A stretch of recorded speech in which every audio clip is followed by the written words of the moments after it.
Yeah, pace, wickets, controversy. We witnessed it all on day one of the first Border Gavaskar test between hosts Australia and India at the Optus Stadium in Perth.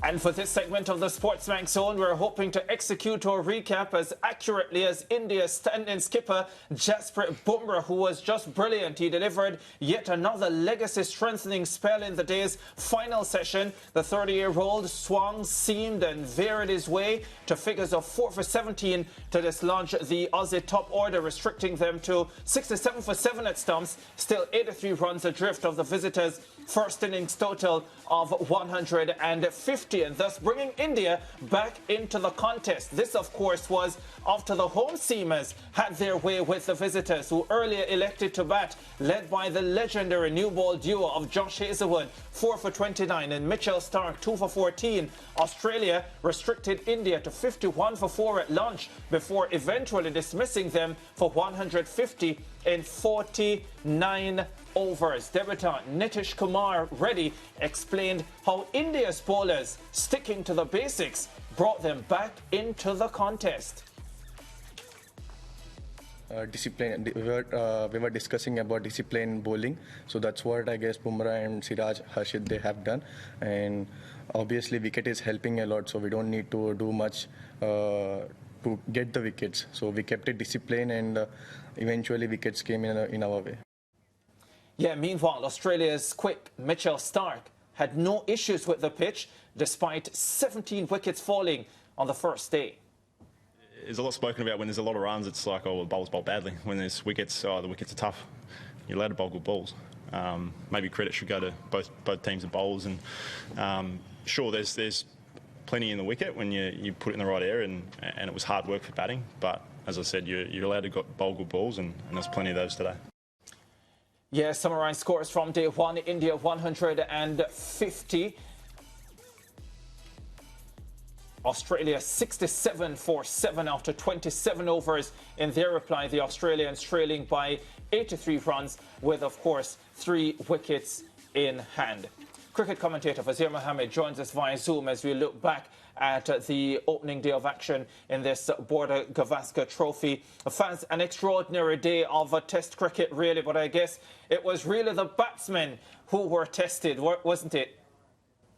Indeed they were, and it's the intensity of the contest. And I'm happy the way Mitchell Starc framed it, because so much of the game, whatever format, is defined by batting. As he said, if it was a ton of runs, you'd say, well, the bowlers bowled badly, it was a beautiful pitch, but because 17 wickets go down, suddenly it's an unplayable surface. But he made a very valid point. It's Perth, it's a first day test match track with a bit of something in it for the bowlers, and you've got quality bowling attacks. I mean, 20, 30 years ago, you wouldn't have dreamt of an Indian bowling attack spearheaded and dominated by pace to the extent that they will drop both Ashwin and Jadeja, trusting their seamers and their pacers to do the job. But so far, at least so far, it's just day one, they've been proven right. Yeah, Faz, how brave was it on the part of India to go without the two you mentioned, two experienced players, the spinners Ravi Ashwin and Ravindra Jadeja? Well, you know, this word brave, I don't like to use it at all in sport unless there's some threat to physical injury. I think it's confidence. It's about knowing that, look, we back ourselves, we back our pacers to do the job. And yes, traditionally, you'd expect to go in with at least one spinner, especially if you're India, thinking that even at Perth, the pitch might wear going into a day 4 or 5. If it goes that far, that looks unlikely now, given how the match has progressed already. But I think it's a reflection of India's confidence in their seam attack, their pace attack, spearheaded by the captain. And you know, Bumrah, the captain, would have had some say in omitting those two outstanding spinners. But again, so far it's been justified. Yeah, so far it has been justified indeed. And Faz, there is no doubt that there is a lot in the surface for the bowlers, and you're looking at 2 quality bowling attacks here.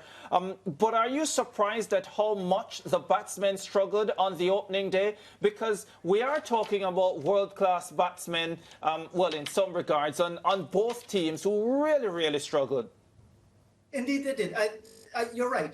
to the extent that they struggled, it was surprising, especially for the Australians, because they've had issues with their batting lineup. They've got a new opener who's not really an opener, but they're trying him out. It didn't work this time around. They pushed back Steve Smith for the 4. He went for a first ball duck. And again, you look at the way the Indian innings fell.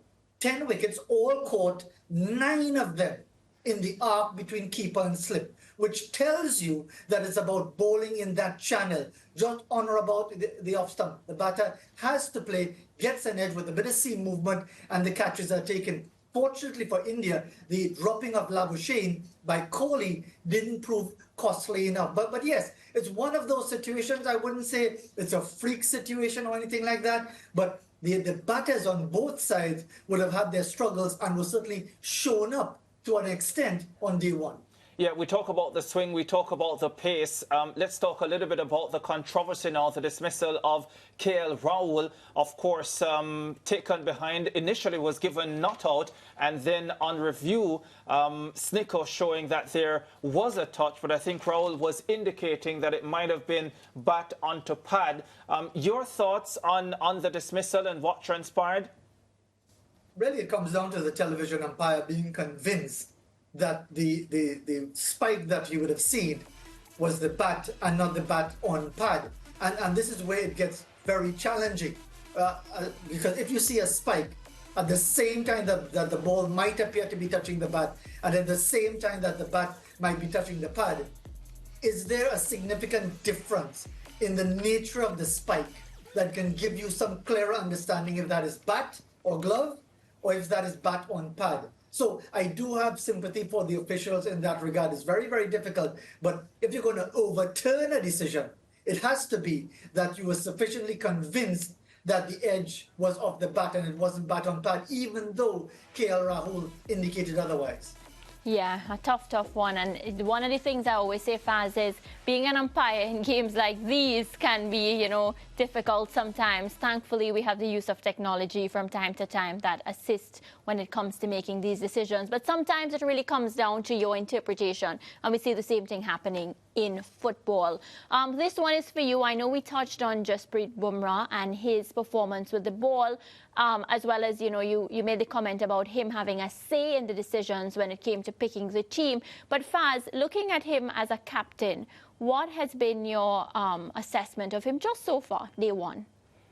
It looks as if it's any other day in the week for Jasprit Bumrah, because we talked about this yesterday. As I said, given what he would have experienced in his life, it reminds me of the famous phrase of the Australian all-rounder, the great all-rounder Keith Miller, who during the 1948 Ashes series was asked about pressure.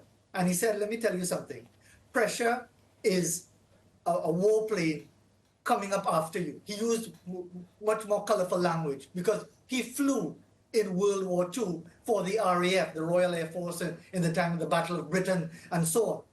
So when you've had that experience, cricket becomes nothing. Yeah. And therefore, for Jasprit Bumrah, for the life that he's had and the challenges that he would have had, to be captain of India, to be on first day at Perth, to have to leave out Jadeja and Ashwin, for him, and given just the way he carried himself, it appeared to be just another day. And it seemed as if the captaincy didn't weigh on his shoulders to any significant degree. Yeah, I definitely saw that. And, you say pressure, and as soon as you said pressure, I thought about Virat Kohli and the fact that, he has not been putting up the numbers. The stats actually say, Faz, that this is his 5th single digit when it comes to the past 10 test matches that he's played in. Is it another regular day for him as well? Well, no, it isn't, because the consideration will have to be, are we seeing the end of Virat Kohli as a test match batter? Of course, he still produces in the shorter formats of the game, still considered vital, but it's always an awkward discussion when you're talking about someone who's considered a living legend. And therefore, if he continues to struggle during the course of this 5-test series, there will have to be that discussion as to whether or not he is worth his place in the Indian team anymore. Now, that will sound like sacrilege, but it has to happen at some point. No one goes on forever. At some point, the years catch up with you, the reflexes are not as sharp, and the technical or other deficiencies are exposed by quality bowling. And if he doesn't get a score or doesn't get a couple of decent scores across 5 test matches, I'm sure that discussion is going to have to take place. Yeah, for sure. And then I think about the debutants because, you know, coming into this test series, there was a lot of talk, you know, hyping up the youngsters, what they would have done previously and how they get into these big teams with, you know, big names and everything like that. And I felt, Faz, and I'm talking about McSweeney from Australia and, of course, Yashavi from India. I felt as if, you know, coming in, I expected a lot from these two youngsters just because of the storyline surrounding them, but both of them underwhelmed.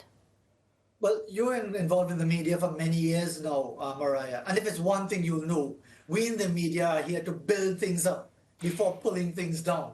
And that's essentially what this series has been about. Building it up, building it up, building it up, telling you about this one and that one, and who's going to do this and who's going to do that, and who's going to dominate and whatever. And this new person is going to set the place alight.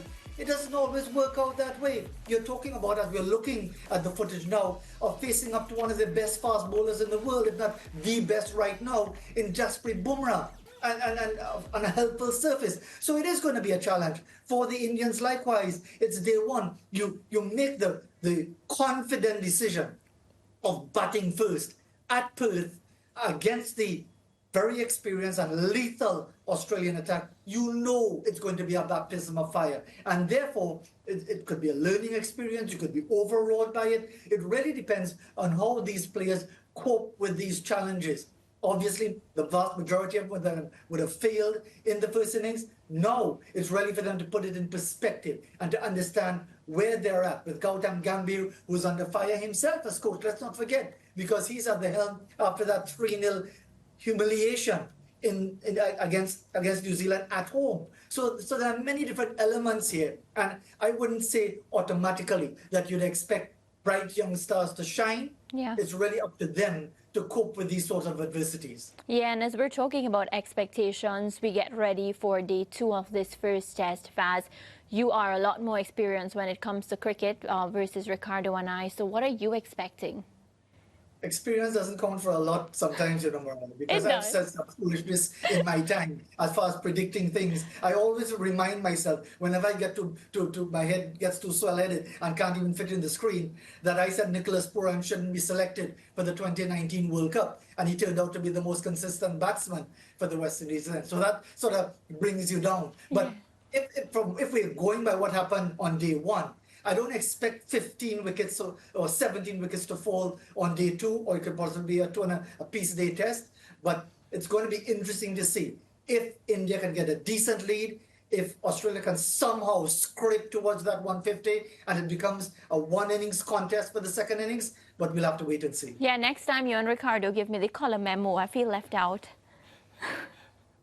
Outside of the colour memo, Faz, just quickly in 10 or 15 seconds, I can't allow you to leave without a comment on that audacious 6 from Rishabh Pant, because my goodness me, lifting that one over, what was that, backward square, fine leg region, what a shot.